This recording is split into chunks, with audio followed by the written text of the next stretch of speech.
Good morning, my divine souls. So, I want to chat today with you about reciprocity. Please ignore the sound of my fan. It is really hot and I cannot with myself. So, oftentimes when we talk about reciprocity, we focus on when it's not given, right? In situations like you give to someone and it's not reciprocated. So you give your time, you give your attention, you give your love, you give your all the good things that you have, and they're not being returned to you, they're not reciprocated. And we talk about this when it's done in romantical relationships and in friendships as well, right? When we heal, we teach ourselves to love ourselves enough to either pull back when what we give is not being reciprocated, or to simply lower the that threshold of whatever is it that we're giving and adjust it to the other person, so we can continue our relationship but on a level of reciprocity. But I find that we rarely talk about when we are in a position that we give and we don't want something in return because us ourselves are not yet healed enough to receive that. And I want to give you an example to clarify this with you, and it's something that I find a lot in some people that I work with, and it's a shadow that we're addressing, right? So an example of this situation would be people who, for example,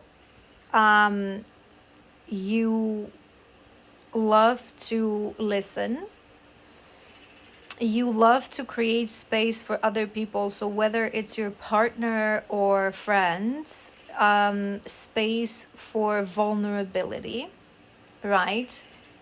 Space for them to talk about their problems, to talk about their issues, to talk about their emotions and their pain.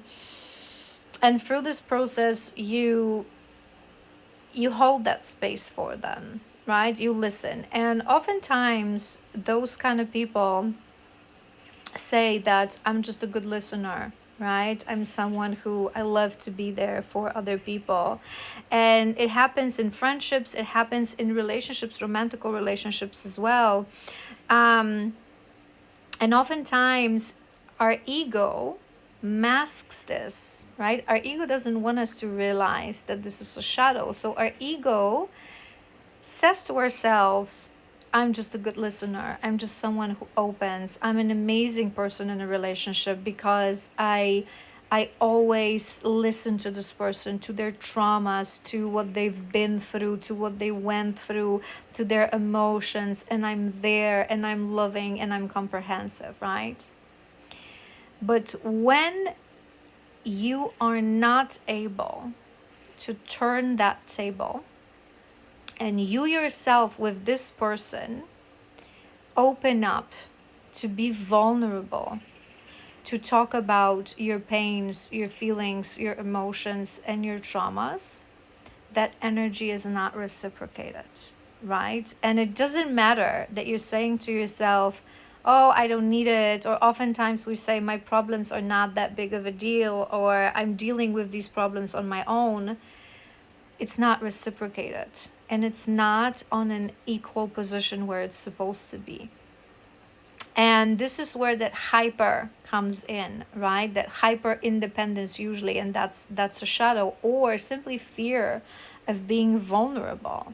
Because true, deep, meaningful relationships, they need to be reciprocated. If they're not reciprocated, you're not closing the loop of energy with another person, right? So in very rare cases, this can happen. For example, with us healers, when we form a relationship with someone that we work with, it's only one way, right? It's a one-way street. It's a one-way cord of giving, right? So when you come to me in session, I'm not going to tell you about my problems. I'm not going to expect you to ask, how am I doing? And me actually responding, right? Because it's not how it works.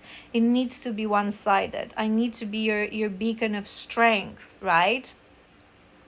And similarly, if you go to therapy, you will find that your therapist, you're not supposed to ask your therapist or ask your shadow worker, how you doing? How's your life? Are you single? Are you seeing with someone? What are your traumas?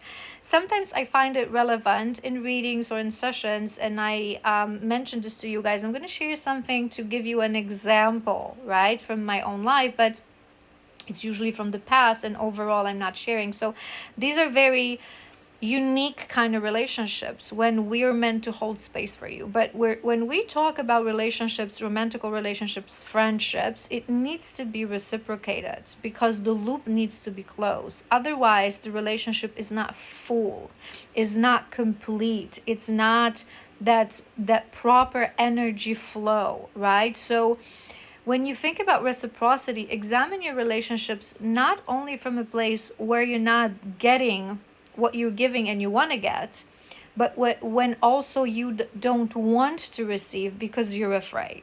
And like I said, oftentimes it's comes from, the most common reasons are either hyper independence or fear of vulnerability.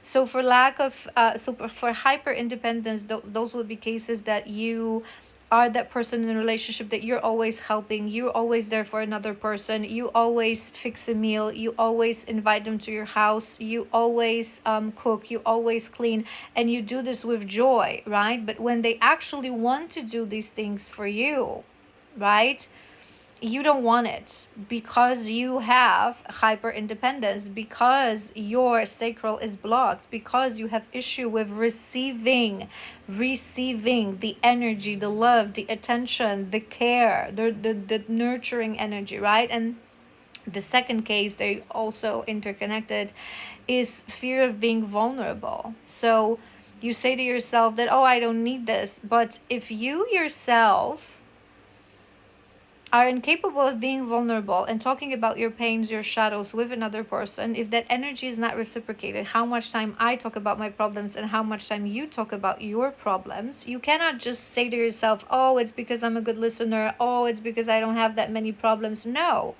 it's a shadow. It's a shadow. And subconsciously, you are putting stigma. For most parts, this is the reason the fear of vulnerability happens, because you haven't addressed the shadow that makes you believe, okay, that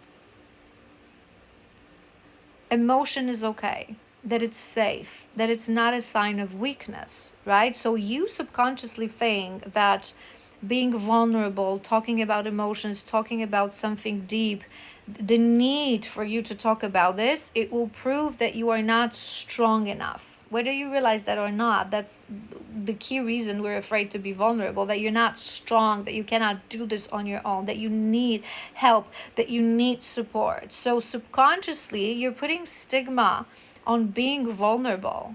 So when you're allowing that other person to be vulnerable with you, you're not actually validating them. You're validating yourself. You're validating your need. This is the healer wound. You're validating your need, that you want to be useful, that you want to help someone, that you want to help and hold space for someone. You want to listen. You want them to feel safe in your presence. You want them to feel that, oh, this person is a good listener and I can always come to them with my issues. But in reality, it is your healer wound. It is your fear of being vulnerable, because if you cannot receive the same thing from them, again, it means that it's because you've put stigma on that thing. You are not accepting that it's okay to share. And if you're not accepting that it's fully okay to share because you yourself are not sharing, you're not really helping them. You're not really helping them. You're just being that empty container that they pour in their needs. But instead of really, if you really reach deep down, it's not your need, it's not your natural quality to help them, but it's your subconscious need to feel that you're helping, to feel that you need it, right? Food for thought. Think about this. It's a very dark shadow. It's very deep in our subconscious, and people oftentimes ignore it, because obviously it's wonderful to have those people that love to listen, that are great listeners, that we can always talk about with no judgment. But examine this within yourself, because it can link to a healer wound and it can link to a fear of vulnerability.